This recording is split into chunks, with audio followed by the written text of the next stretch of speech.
Of all the counties of Britain, perhaps the most celebrated for its wildlife is Norfolk. From the Wash in the northwest to the Broads, from the North Norfolk coast to the Brecks, everywhere there is rare and special wildlife. And protecting it since 1926 is Norfolk Wildlife Trust, which today is engaged in a national programme called Living Landscapes. Living Landscapes are about restoring habitat where it exists, recreating habitat where it has been lost, and reconnecting areas of isolated habitat. Crucially, it's also about reconnecting people with the landscapes they inhabit. Across this series, we'll be exploring the living landscapes of our county, meeting the people who are helping to restore them, and learning about the rare wildlife which inhabits them. This is Wild Norfolk.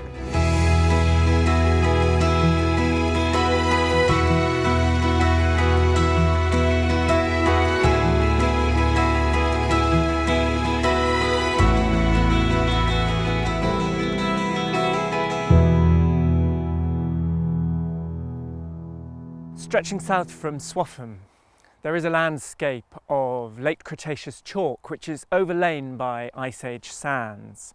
During the Bronze Age, the natural forest that covered this landscape was felled to create open, sandy grasslands, a unique steppe, unlike any other habitat to be found anywhere in Britain. This steppe, being sunny and well drained, was colonised by many plants and animals from much further south in Europe, many that could live nowhere else in the whole of our country. This steppe is the Brecks living landscape, and today I've come to Weeting Heath to find out more about it.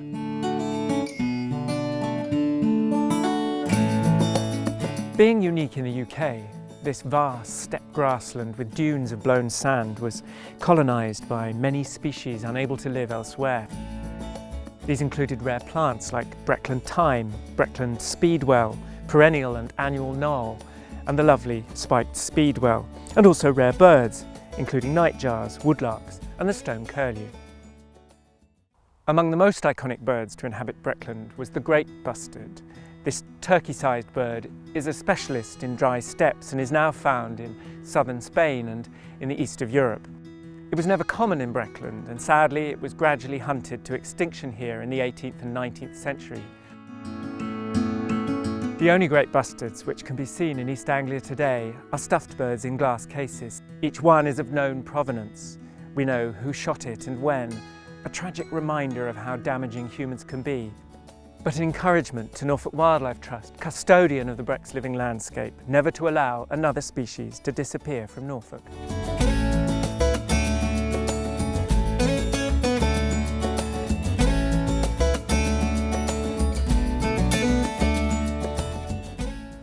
Since the 1960s, when Norfolk Wildlife Trust purchased Weeting Heath, it's been fighting to preserve the rare stone curlew.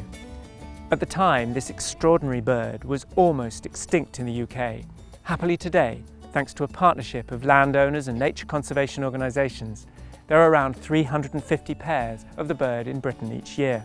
I'm meeting Sophie Harrison, summer warden at Weeting Heath, to find out about her work for the stone curlew.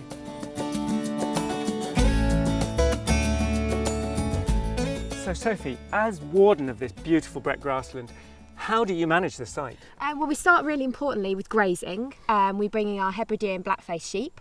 We also bring in our conic ponies as well as our Dartmoor ponies, and we also throw in the longhorn cattle into the mix as well. And they provide the grassland that's ideal for stone curlews. For stone curlews. There are rare Breckland birds, and they're very specific to this area. They have luckily started to spread out into other parts of the country, but it's this particularly low ground they really like, and it's really important that the cattle and the sheep graze this grass down, because stone curlews need maximum visibility to reduce predation and also for their chicks to feed. So you've had a really exciting project this year with stone curlews. Yes, Breaking New Ground, a part of Wings Over the Brecks, has been a fantastic project, which has been brilliant because for the first time we've been able to catch all this unique behaviour. With a camera in the nest? Yes, the camera has been about 10 metres from the nest, so we've been able to capture predation, we've been able to capture hatching, chick feeding, scaring off other rivals. We had a brilliant shot with the stoat jumping up across the actual camera as well. Family of lapwings. We also had other rare Breckland species as well, so it's our wheatear, which quite liked the camera as well. So yeah, it was a good all-round brilliant project. However, this precious grassland of the Brecks was gravely damaged during the 20th century. To begin with, during the First World War, the country ran out of timber, and after the war, huge areas of Breck grassland were commandeered for afforestation. Subsequently, with the discovery of chemical nitrate fertilisers, these light Breck soils, which support so much rare wildlife, became highly valuable for growing root crops. And in a stroke, the rabbits, which had maintained the grasslands for centuries, became vermin, and myxomatosis was introduced. The Brecks were dying. These conifer plantations support many other species, including crossbills, goshawks and firecrests, but they're not home to the rare species of the Breck grasslands. And today, Norfolk Wildlife Trust, in collaboration with many partners, is involved in a daring project to revert areas of habitat and make them grassland once more.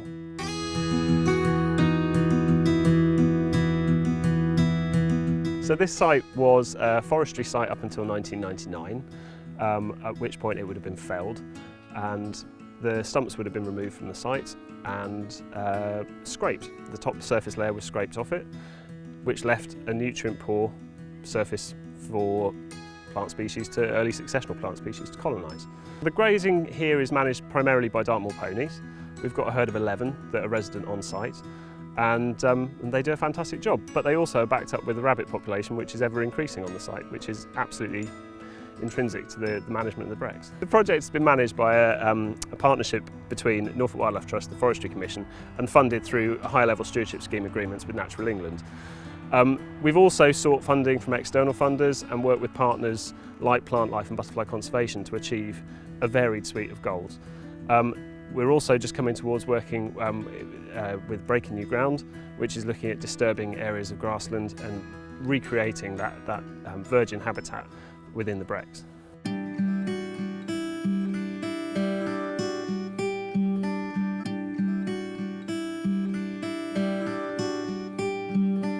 A highly characteristic feature of the Brecks landscape are the Pingos. These are natural ponds which are typically round with a rampart, a mound around the edge.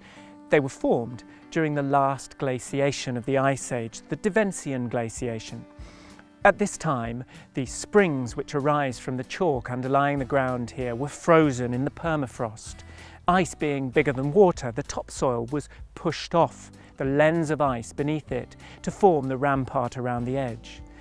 As these ponds have been fed by springs ever since the retreat of the Devonian, they've been home for many centuries to many rare species of invertebrate, particularly rare snails and rare water beetles. However, they don't manage themselves. They need help, input from teams of volunteers. And today, a team from Aviva is helping Norfolk Wildlife Trust to manage these rare and precious ponds.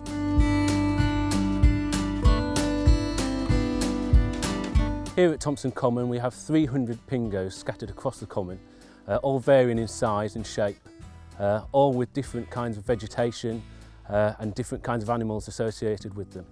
If Pingos were left unmanaged, they would revert back to woodland, and in particular alder and willow would encroach on the ponds and block out the light, and this would have a negative effect on the Pingos and the associated wildlife.